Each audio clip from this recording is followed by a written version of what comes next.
Hey guys, this is Arashi of Ordo 3 and welcome back to Let's Play Medieval. Yay. Now, a few things you might have noticed have changed from the last video. I have more money. And also I have more knives. Ooh. This is the reason because of this is I tried doing this before but I forgot to record. So rather than just going back and starting again, I decided to just return to the level because you can. And I didn't exactly go anywhere. I was actually in the next area. So let's complete the level. Let's be exciting. Let's continue with the game. So off we go. Now, the level ends. You can tell the level ends because of this glowing green trail of slime. What does the book have to say about this?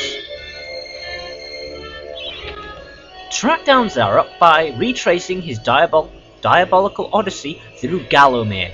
You can spot the exits from an area by looking out for his stinking trail of magical slime. Because, you know, we all follow stinking trails of magical slime.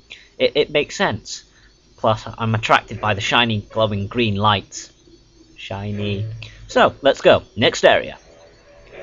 Yeah, I really could have completed that game in the last video, but for some reason I didn't. I don't know why. Probably because I'd get the urge to continue on and do something rather interesting, and you know, it's not worth it.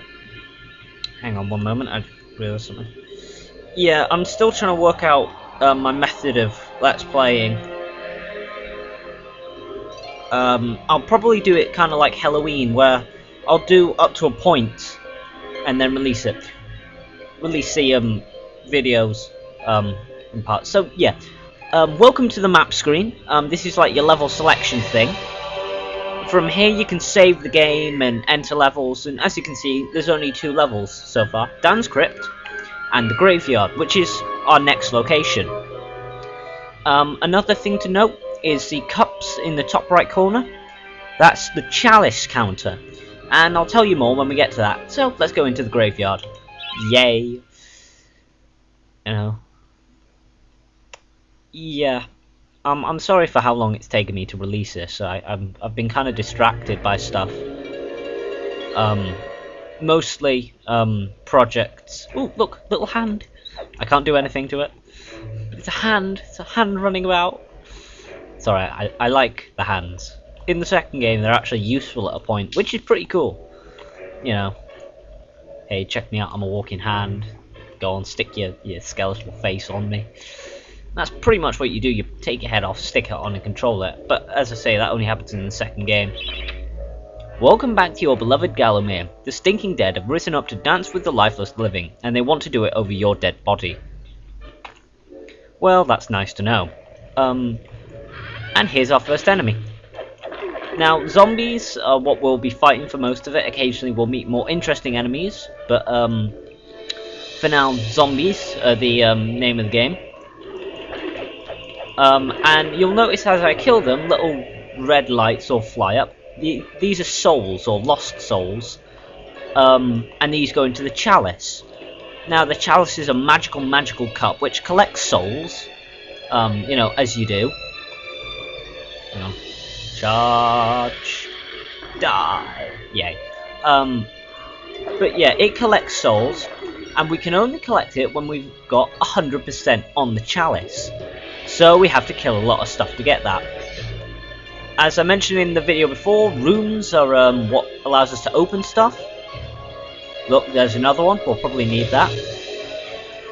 You might be able to hear howling in the background. That is actually the game and not a really irritated dog. This is like a fountain of health. These like restore your health, and the little green pots above your health to give you more life and stuff. They're really quite useful. So let's continue on. Yeah, what was I going to talk about? Yeah. I've completely forgotten what I was going to talk about, so let's wing it and think up something. Ah yes, Dawn of War 2. Now that's coming out in a few days' time. I'll show you what happens when you walk into the lighting. Look, life, yay! But yeah, Dawn of War 2 is coming out in what, maybe 2 weeks, somewhere around there. And it's looking awesome. It really is. I am so excited about that game. Eldar for the win. Remember, nothing remains hidden under the gaze of an angel. That's a clue for the puzzle that we now have to complete. The puzzles in this game are really, really simple.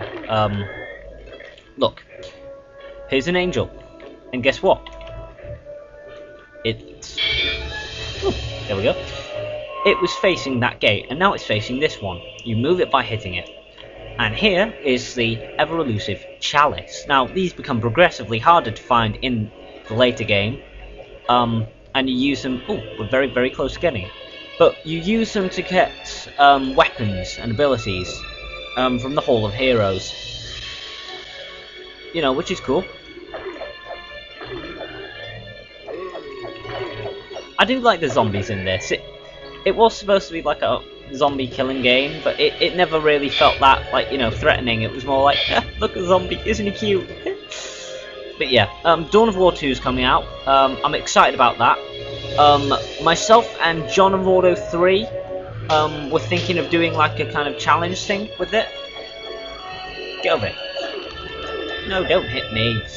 But yeah, so we'd like play an online skirmish and record it in parts and release it to you guys, the YouTube community, as we were doing it. You know, might make for something, you know, interesting to watch. And as you can now see, the chalice can now be collected. Shiny. So yeah, let's go and get that chalice. Can't believe that didn't hurt me. Oh, that one did. Right. How do we get out? That way.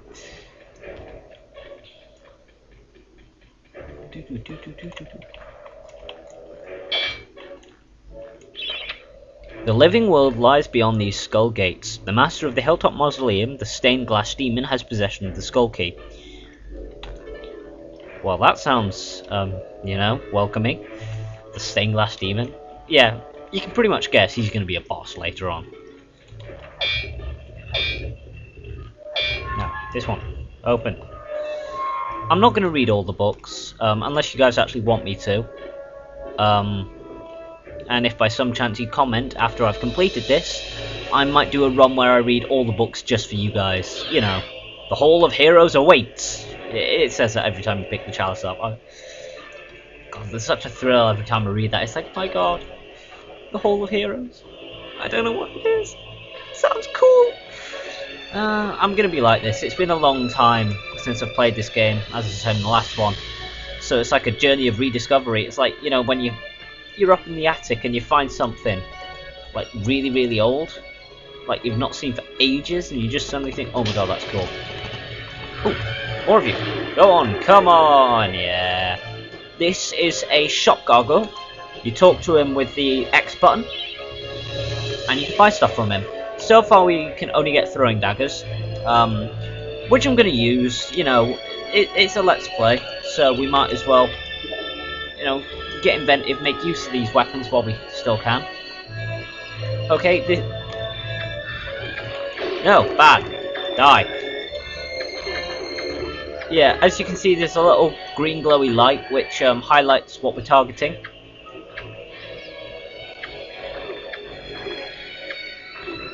It can also be pretty useful when trying to work out where an enemy is. As you can probably tell, the daggers aren't exactly a high damage weapon. It takes 4 of them to kill an enemy. You know, so I'm going to switch back to the sword. Not pause it. There we go, sword. Sorry, I'm still playing this with the keyboard. It's messing with my